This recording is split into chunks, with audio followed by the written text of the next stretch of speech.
Indian Masterminds. I'm Muskan Khandilwal, and today we have IS Officer Ardav Mishra, who is currently undergoing district training as an assistant collector in West Singhbhum, Jharkhand. In this insightful interview, Arnav shares his experiences and challenges during this crucial phase of his career. He provides a first-hand account of the responsibilities, learning, opportunities, and real-world applications of his training. Whether you are an aspiring civil servant or simply curious about the life of an IS officer, this conversation offers a fascinating glimpse into the early stages of a distinguished career in public service. Stay tuned to hear Arnav's journey, his motivations, and the valuable lessons he has learned on the ground. Let's begin. So you are posted as assistant collector, Yes. West Singhbhum, Jharkhand. As a trainee IS officer, you are, undergoing district training. So as a trainee IS officer, what has been the most surprising aspect of your training so far? It has been 2 months now. So actually मतलब districts में you'll get to see कि जो आप बहुत सारी चीजें पढ़ रहे थे when you are in academy or when you are preparing for civil services, you'll actually tend to find all those working in the district.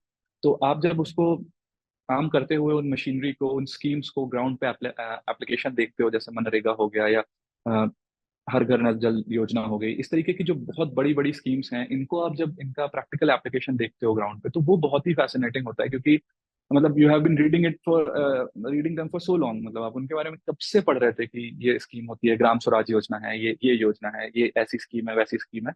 And when you get to see them on ground, और वो कितनी बड़ी मतलब Indian machinery function कर रही है, तो आपकी रिस्पेक्ट जो है मतलब इनफाइनाइट लेवल पे बढ़ जाती है, क्योंकि मतलब it's a huge country, we have a huge population, और इतनी बड़ी पॉपुलेशन पे आप किस तरीके से मतलब एडमिनिस्ट्रेटिव मैनेजमेंट हो रहा है, मतलब दैट इज मतलब अमेजिंग। मतलब आई एम नॉट सेइंग कि we don't have challenges, I am not saying कि प्रॉब्लम्स नहीं है, but in spite of that our country is going, हमारा देश आगे बढ़ रहा है। तो मैं देखता हूँ कि लोगों के एफर्ट कितने होते हैं, चाहे वो जिस भी लेवल पे काम कर रहे हैं, लेकिन लोग एफर्ट करते हैं। And if you tend to provide the right environment, people do have the aspiration to work. मतलब हम ऐसा ब्लैंकेट कई बार हम कर देते हैं कि लोग काम नहीं करना चाहते हैं या लोग एफिशिएंट नहीं है, ये है वो है, बट वो blanket statements I think are not good. मतलब people do tend to work, people make effort, और लोग जेन्युइनली लोगों के बारे में सोचते हैं, उनके बारे में, उनकी लाइफ में चेंजेस करना चाहते हैं। And during district training you get to see all those thing. Apart from that, जैसे कि बहुत सारे डिपार्टमेंट्स होते हैं डिस्ट्रिक्ट में, कि किस तरीके से बहुत सारी शाखाएं होती हैं, हर डिपार्टमेंट कैसे वर्क कर रहा है, हर स्कीम्स कैसे वर्क कर रही है, जिला परिषद कैसे काम कर रहा है, देन एस्टैब्लिशमेंट सेक्शन कैसे काम कर रहा है, देन माइनिंग सेक्शन कैसे काम कर रहा है। आपको एक बहुत ही होलिस्टिक व्यू पॉइंट मिलता है, आपको बहुत सारा पर्सपेक्टिव मिलता है कि आप किस तरीके से उसको प्रिपरेशन को, मतलब जो आपने प्रिपरेशन में देखा था, जैसे कि डीएमएफ हो गया, डिस्ट्रिक्ट माइनिंग, तो अब वो सारी चीजें आप ऑन ग्राउंड देखते हैं। फिर बहुत सारे जैसे प्रोजेक्ट्स रन कर रहे हैं, तो आप फील्ड स्टडी करते हैं, आप रिसर्च करते हैं, तो ये सारी चीजें एक बहुत ही होलिस्टिक डेवलपमेंट में for an IAS officer help करती हैं। मतलब, और क्योंकि later on when you will gate independent charges during the training itself, and after that, after phase 2 you get independent charges, तो उसमें फिर आपके पास एक होलिस्टिक व्यू पॉइंट होना चाहिए। उसके लिए ये सारी चीजें बहुत ही हेल्पफुल होती हैं। Nice. So, what is a typical day in the life of a trainee IS officer? Look, मतलब ऐसा कोई शेड्यूल टाइप से नहीं होता है हमारा। मतलब what a typical day would be like, I reach the office by 10, and for example like I am working अंदर directly under the DM, DC of the district. तो डीसी सर मोस्टली मतलब मुझे एंगेज रखता है। There is a good team of officers here, we are a team of 5 IAS officers here, and lot of other officers as well. तो एक काफी बड़ी सी यहाँ पे टीम है, this is actually centre of the commissionery. तो यहाँ पे काफी बड़ी सी ऑफिसर्स की, और साथ ही साथ मतलब बहुत सारे हमारे यहाँ वर्कर्स हैं जो कि मैनेज कर रहे हैं टीम को। तो बहुत बड़ा डिस्ट्रिक्ट है, तो मतलब this is the largest district of Jharkhand, and it's a huge district. तो मतलब there are lot of works, वो सर मुझे डिप्यूट करते रहते हैं कि आपको ये रीडिंग करनी है।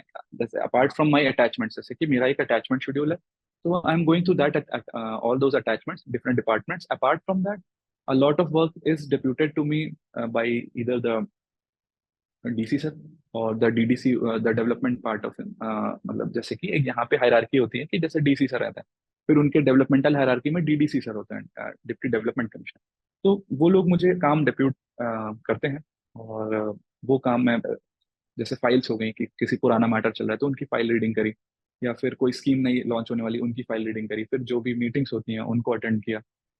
और सर की जो मीटिंग्स हैं उसमें definitely you have to be present, although मतलब आप आपको ऐसा नहीं है कि सब कुछ वहीं पे समझ में आ जाएगा, but you will get to know कि what is going on, so later on you you can go through the files and you can get the entire hang of it कि डिस्ट्रिक्ट में चल क्या रहा है। अपार्ट फ्रॉम दैट, बहुत बार field visits हो जाती हैं कि कोई स्कीम्स ऑन ग्राउंड कैसे फंक्शन कर रही है, तो I tend to go through, go there, मतलब सीनियर्स जाते हैं और मैं भी उनके साथ कंपनी करता हूँ, और मैं देखता हूँ कि कैसे स्कीम्स काम कर रहे हैं यहाँ पे, कैसे कौन कौन से प्रोग्राम ऑन ग्राउंड कैसे फंक्शन कर रहे हैं। और टिपिकली इन इवनिंग अराउंड 6 मैं वापस आ जाता हूँ। But there is no hard and fast rule, मतलब कि कई बार बहुत अर्ली भी जाना पड़ता है, जैसे कि अभी रिसेंटली एक इशू हुआ था कि यहाँ पे in the adjoining district accident हो गया था, ट्रेन का एक्सीडेंट हो गया था। तो I remember I got a call at around 4:30 in the morning, और फिर immediately we have to rush there, तो there is absolutely no timing. और मतलब कि you continuously are in the hang of it, मतलब ऐसा नहीं है कि आप इस टाइम से इस टाइम तक ऑफिस में हैं और उसके बाद आप एकदम ऐसा हो गया, मतलब कभी भी ऐसा टाइम नहीं है कि if you see your seniors call and they give you a work then you can say नहीं, ऐसा नहीं है। You are always working so to say, and you are always, मतलब कि आप ready for anything and point है। मतलब it's not like कि आप घर चले गए हैं या फिर आप अपने आवास पे हैं तो आप फ्री हो गए हैं, ऐसा नहीं है। अभी तक इट्स अ सब गुड कुछ लवासना थिंग में मतलब। पढ़ा था, राइट?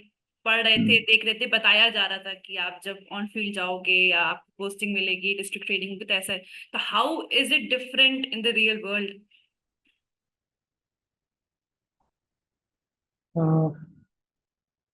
जैसे लबासना में हम लोग तो काफी ज्यादा थ्योरेटिकल प्रिपरेशन करते हैं, and that also is very helpful. मतलब वो भी जब ऑन ग्राउंड हम फंक्शन कर रहे होते हैं तो जो रूल्स रेगुलेशंस और जो हमें लॉज पढ़ाए जाते हैं, या फिर जो पुराने प्रेसिडेंट सेट हैं, या फिर कोर्ट ऑर्डर्स हैं, या ऑर्डर राइटिंग कैसे करनी है, फाइल राइटिंग कैसे करनी है, वो भी काफी रेलेवेंट है। और डिफरेंस तो वहीं पे आता है कि you tend to meet a lot of people, आप उनके एक्सपीरियंशियल लर्निंग भी करते हो, है ना। अपार्ट फ्रॉम बुक लर्निंग आप, apart from book learning, apart from file learning, आप लोगों से सीखते हो, उनके एक्सपीरियंसेस से सीखते हो। कई बार the level of idealism that we follow, कई बार हमें अगर प्रैक्टिकल सिचुएशन में उनका एप्लीकेशन करना है तो उसके लिए आपको एक डिफरेंट माइंडसेट बनाना होगा, मतलब आपको उसको किस तरीके से, क्योंकि you have to get the work done, आपको लोगों से आपको काम करना भी है और कराना भी है। तो उसके लिए आपको, मतलब जैसे कि हम मैन मैनेजमेंट पढ़ते हैं, तो वो बहुत ही इंपॉर्टेंट है कि आप पर्सनली एज अ पर्सन कैसे हैं। अगर इफ यू आर, मतलब आप बातचीत में और इन सारी चीज़ों में आप अच्छे हैं, तो आप अपना काम इजीली करवा भी सकते हैं, आप अपना इजीली काम कर भी सकते हैं, और लोग भी आपको सपोर्ट करेंगे। तो इस तरीके से अगर आप लेके चलेंगे ऑन ग्राउंड, तो I think it would be helpful, although I am at a very nascent stage, तो अभी ये कमेंट कर पाना टफ है। बट एटलीस्ट मतलब आई एम फॉर्चुनेट कि I have a great team here, and they are all very supportive for me. तो जो भी ऐसी चीज़ें होती हैं तो वो मुझे सिखाते भी जाते हैं, हैंड होल्डिंग भी करते जाते हैं, एंड जहाँ पे होता है वो इंडिपेंडेंट भी भेज देते हैं, लेकिन जहाँ पे सपोर्ट की रिक्वायरमेंट होती है they support me as well. Okay, so you also mention कि आपके अटैचमेंट्स शेड्यूल्ड हैं, right? So if you could like give a brief कि क्या क्या अटैचमेंट्स में है। जैसे कि डिस्ट्रिक्ट में बहुत सारी चीज़ें फंक्शन कर रही होती हैं, कि जैसे जिला परिषद का ऑफिस चल रहा होता है, फिर जैसे नगर परिषद चल रहा होता है, तो फिर जैसे कि मेडिकल होता है, मेडिकल जो पूरा इकोसिस्टम होता है, फिर जैसे पुलिसिंग चल रही होती है, पूरा वो एक इकोसिस्टम है। तो इस तरीके की बहुत सारे डिपार्टमेंट्स, बहुत सारी फंक्शनिंग अलग अलग हो रही होती है, एग्रीकल्चरल फंक्शनिंग हो रही होती है, जैसे कि इंजीनियरिंग का पूरा विंग होता है कि पीडब्ल्यूडी हो गया, फिर रोड कंस्ट्रक्शन, बिल्डिंग कंस्ट्रक्शन, बहुत सारे पूरा इंजीनियरिंग का एक विंग हो जाता है। इसी तरीके से ट्रेजरी होता है, इसी तरीके से बहुत सारे डिस्ट्रिक्ट में विंग्स होते हैं जो कि काम कर रहे होते हैं, तो they are functioning independently, yet कहीं ना कहीं उनकी मतलब हम ओवरसी जो है, जो डिस्ट्रिक्ट मजिस्ट्रेट होते हैं या डीसी होते हैं, वो एक ओवरव्यू कहीं ना कहीं उनका लेते रहते हैं, उनको पता होता है कि कहाँ कहाँ क्या क्या चल रहा होता है, एंड कई बार जॉइंट मीटिंग्स होती हैं तो दे आल्सो जॉइन अस। और जैसे प्रोजेक्ट इम्प्लीमेंटेशन होता है तो उसमें उन सभी डिपार्टमेंट्स की, उन सभी विंग्स के थ्रू ही आप करवाते हैं, के थ्रू ही वो इम्प्लीमेंट होगा ऑन ग्राउंड। तो तो इसलिए उनके साथ अटैचमेंट ज़रूरी होता है। और इसीलिए हम लोग का स्केड्यूल ऐसा बनाया जाता है कि हमें हर जगह पे आपको you at least have to have the basic understanding of everywhere where it is functioning, क्योंकि आपको कई बार जैसे बहुत सारे डिपार्टमेंट्स हैं जहाँ पे आपको इंडिपेंडेंट चार्ज इनमें से दिया जा सकता है। तो इस जैसे जैसे जिला परिषद है या फिर नगर निकाय, तो इसमें कई बार आपको इंडिपेंडेंट चार्ज भी मिल जाता है, या लेटर ऑन कई बार आप इनको हेड भी कर रहे होते हो इन डिपार्टमेंट्स को। तो अगर आप बेसिक से नहीं जान रहे हो, because probation is the time for learning, so you have to go through the basics. आप बेसिक फाइल्स देखते हो, बेसिक फंक्शनिंग समझते हो, कौन कौन एम्प्लॉय है, कैसे फंक्शन कर रहे हैं, कितने गवर्नमेंट एम्प्लॉय हैं, कितने प्राइवेट एम्प्लॉय हैं, कितने कॉन्ट्रैक्चुअल बेस पे काम कर रहे हैं, फाइल का मूवमेंट किस तरीके से हो रहा है, कौन फाइनल साइनिंग अथॉरिटी है, कहाँ से ऑर्डर आ रहा है। ये सारी चीजें अगर आपको बेसिक्स नहीं पता होंगे, तो लेटर ऑन इफ यू अगर आप इंडिपेंडेंट चार्ज पे उसमें एज एन ऑफिसर चले जाते हैं, या फिर आप उस डिपार्टमेंट को हेड करने लगते हैं एज अ सुपीरियर ऑफिसर, तो आप फिर उसको मैनेज करने में you will find difficulty.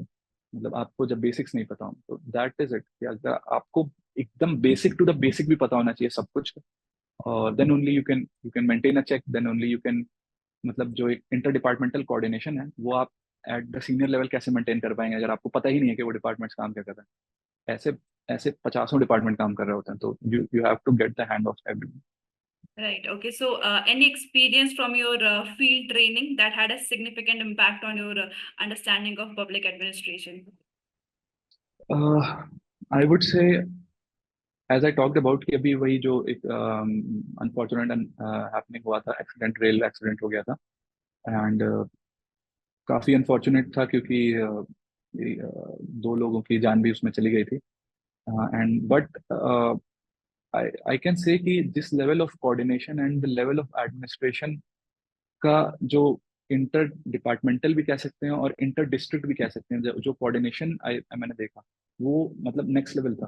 Because even though the accident happened in the nearby district, then also my officers from this district, सारे सब सब वहाँ पे रीच आउट किया, सबने एज मच पॉसिबल सारी हेल्प करी तुरंत। वहाँ पे जो सिक्योरिटी मेजर्स थे सारे लिए गए, एनडीआरएफ से लेके सारे कुछ, इतनी तेजी से कोऑर्डिनेशन हुआ, NDRF, local police, RPF, local administration, उस डिस्ट्रिक्ट का एडमिनिस्ट्रेशन, बगल वाले डिस्ट्रिक्ट का एडमिनिस्ट्रेशन, हेल्थ डिपार्टमेंट, इतनी तेजी से इन्होंने कोऑर्डिनेट किया कि मतलब जैसे normally as a human being भी, मतलब नॉर्मली एज एन एस्पिरेंट और एज अ वो हम इतना नहीं सोच पाता।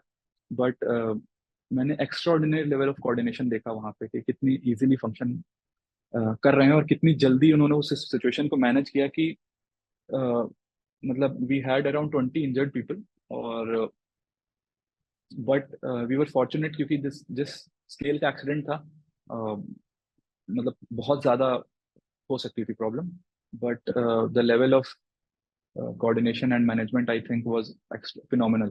तो उसकी वजह से इतनी जल्दी सारी चीज़ें मैनेज कर गई और अब तो वो रूट वापस से खुल चुका है। मतलब you can imagine the scale of it कि 18 बोगीज डीरेल हो गए थे, 18 बोगीज इन ट्रेन जो है डीरेल हो चुके थे, तो किस लेवल का एक्सीडेंट होगा। बट जितनी तेजी से एडमिनिस्ट्रेशन ने मैनेज किया है और हेल्प प्रोवाइड करी है, जो लोग वहाँ पे अफेक्ट हुए थे उनको, जो फैमिलीज अफेक्ट हुई थी उनको, और तुरंत ही वहाँ पे सारे कैंप्स बन गए, हेल्थ कैंप बन गया, सिक्योरिटी कैंप बन गया, और सारे रिसोर्सेज जैसे कि जेसीबीज हो गए, बड़े बड़े वाटर टैंकर्स हो गए, जो बेसिक फूड सिक्योरिटी होती है वो सारी मेंटेन करी गई। तो ये मतलब काफी अच्छा एक्सपीरियंस था, though it was a sad thing, but as an administrative point of view मैंने मतलब देखा कि ऑन ग्राउंड कितनी जल्दी डिप्लॉय किया जा सकता है कितना कुछ। Right, right. So, how long is this period of district training? It will go till March. Okay, In mid March March, next I think we'll next be year. leaving for the Hmm. state academy, and then we'll go to Labasna for phase 2. Okay, so what are your aspirations for your first posting, independent charge? First of all मतलब I have to go through कि क्या projects run कर रहे हैं, तो तो continuity की I feel like कि बहुत रिक्वायरमेंट होती है। कई बार नया जब सिस्टम आता है तो वो पुरानी जो कि अच्छे काम चल रहे होते हैं उनको कैरी फॉरवर्ड करना is also very important. I go through कि पहले से क्या चीज़ें चल रही हैं, क्या चीज़ें ऐसी हैं जो कि बहुत बेनिफिशियल है, तो आई कैरी देम फॉरवर्ड और उन पे जितना बेस्ट पॉसिबल हो पाएगा वो करेंगे। अपार्ट फ्रॉम दैट, जैसे कि यहाँ पे मेरे डिस्ट्रिक्ट में पब्लिक ग्रीवांस सेल है, यहाँ पे कि कोई भी पब्लिक जो है डायरेक्टली अपनी complain on call, on WhatsApp, on Twitter, Telegram, any social media platform और डायरेक्ट और न्यूज़पेपर, किसी भी चीज़ के थ्रू अपनी कंप्लेन रजिस्टर कर सकता है। तो आई थिंक अगर वो चीज़ और जगह इम्प्लीमेंट करी जा सके, अगर मैं अपनी कैपेसिटी में उसको इम्प्लीमेंट कर सकूं, तो मैं वो स्टेप लूंगा, क्योंकि वो जो चीज़ होती है वो डायरेक्ट इम्पैक्ट करती है लोगों को, and also the perception of administration among the people. तो आपको उस परसेप्शन को, उस ट्रस्ट को बनाए रखना है। तो ये स्टेप जो है, जैसे मेरे डिस्ट्रिक्ट में लिया गया था and it got national award as well, तो ये बहुत ही अच्छा इनिशिएटिव है। I will try to carry it forward wherever I go. And apart from that, मतलब हर एरिया की अपनी प्रॉब्लम्स होती हैं। तो कई एरियाज में जैसे कि वाटर स्कार्सिटी का प्रॉब्लम होता है, कई एरियाज में एजुकेशनल बैकवर्डनेस का प्रॉब्लम होता है। तो I will go through first 2 weeks, I will go through the files, problems हैं कहाँ कहाँ पे, और जैसे ही वो नैरो डाउन हो जाती हैं तो उनको प्रायोरिटाइज करके हिट करना प्रायोरिटी रहेगी मेरी। Thank you, Arnav, for this insightful conversation. We hope that our audience gained a fascinating glimpse into your experience while you were undergoing district training as an assistant collector of West Singhbhum, Jharkhand. If you found this interview helpful, don't forget to like, share and subscribe for more such contents. Feel free to drop your questions or thought in the comments below. Until next time, keep striving and stay inspired.